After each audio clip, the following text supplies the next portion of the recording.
Assalamualaikum warahmatullahi wabarakatuh. Halo, perkenalkan nama saya Gita Ulia Putri dari kelas 01 SAKP 005.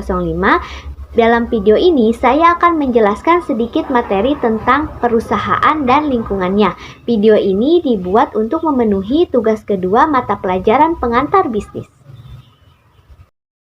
Yang pertama, saya akan mulai dari pengertian perusahaan. Perusahaan adalah tempat terjadinya kegiatan produksi dan berkumpulnya semua faktor produksi. Selanjutnya ada unsur perusahaan. Yang pertama yaitu berbadan usaha. Setiap perusahaan memiliki bentuk tertentu, apakah berbadan hukum atau belum berbadan hukum. Yang kedua yaitu kegiatan di bidang ekonomi. Kegiatan perusahaan bergerak di bidang ekonomi seperti industri, pariwisata, perdagangan, jasa, pertanian, dan lain-lain. Selanjutnya yang ketiga yaitu terus-menerus atau bukan pekerjaan sampingan, yaitu kegiatan perusahaan dilakukan secara terus-menerus atau jangka panjang dan bukan pekerjaan sampingan. Yang keempat yaitu bersifat tetap atau jangka panjang.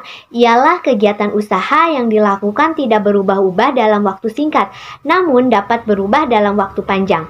Selanjutnya kelima diketahui publik, yaitu usaha yang dijalankan diketahui dan ditujukan untuk publik, diakui dan dibenarkan oleh undang-undang. Selanjutnya yaitu mencari keuntungan. Tujuan perusahaan adalah untuk mendapatkan keuntungan. Dan yang terakhir yaitu memiliki pembukuan. Setiap perusahaan harus melakukan pencatatan antara lain tentang hak dan kewajiban yang berhubungan dengan aktivitas usahanya. Selanjutnya saya akan menjelaskan bentuk perusahaan di Indonesia. Yang pertama yaitu perusahaan berbadan hukum. Perusahaan ini bisa dimiliki oleh beberapa pengusaha baik swasta atau negara yang memenuhi syarat sebagai badan hukum. Contoh perusahaan berbadan hukum diantaranya perseroan terbatas atau PT, koperasi, dan firma. Yang kedua yaitu perusahaan tidak berbadan hukum. Perusahaan bukan badan hukum merupakan perusahaan yang didirikan dan dimiliki oleh satu atau beberapa orang. Contoh perusahaan bukan badan hukum adalah perusahaan perseorangan. Selanjutnya yaitu lingkungan perusahaan. Lingkungan perusahaan adalah segala sesuatu atau kekuatan-kekuatan yang bisa mempengaruhi kinerja perusahaan baik secara langsung maupun tidak langsung.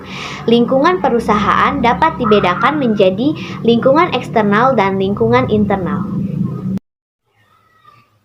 Lingkungan eksternal dapat dibedakan menjadi lingkungan eksternal makro dan lingkungan eksternal mikro. Lingkungan eksternal makro adalah lingkungan eksternal yang berpengaruh secara tidak langsung terhadap kegiatan usaha, di antaranya keadaan alam, pendidikan, ancaman, daya tawar, dan pesaing.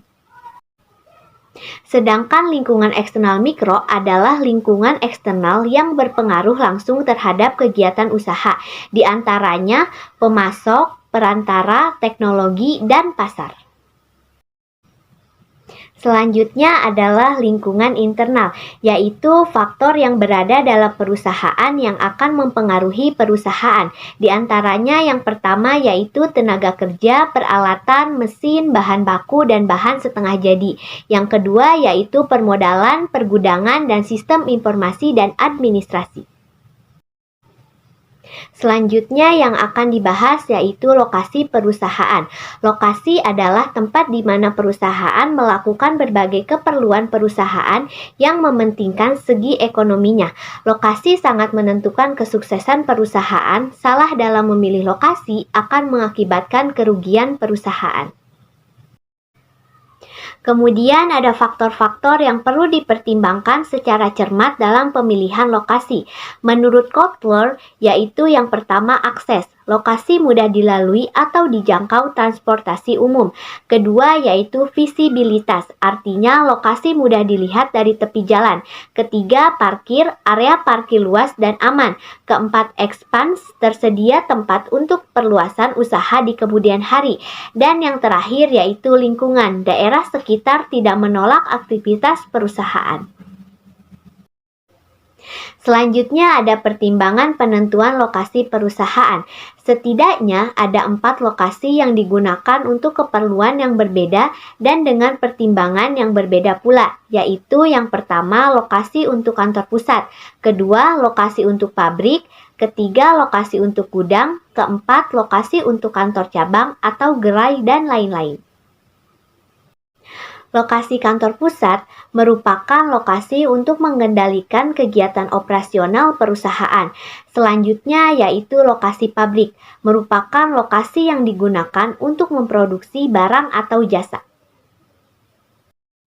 Kemudian ada lokasi gudang. Lokasi gudang merupakan tempat penyimpanan barang milik perusahaan, baik untuk barang-barang yang masuk maupun barang yang keluar. Yang terakhir yaitu lokasi cabang, merupakan lokasi untuk kegiatan perusahaan dalam melayani konsumen. Cukup sekian yang dapat saya sampaikan, kurang lebihnya mohon maaf. Wassalamualaikum warahmatullahi wabarakatuh.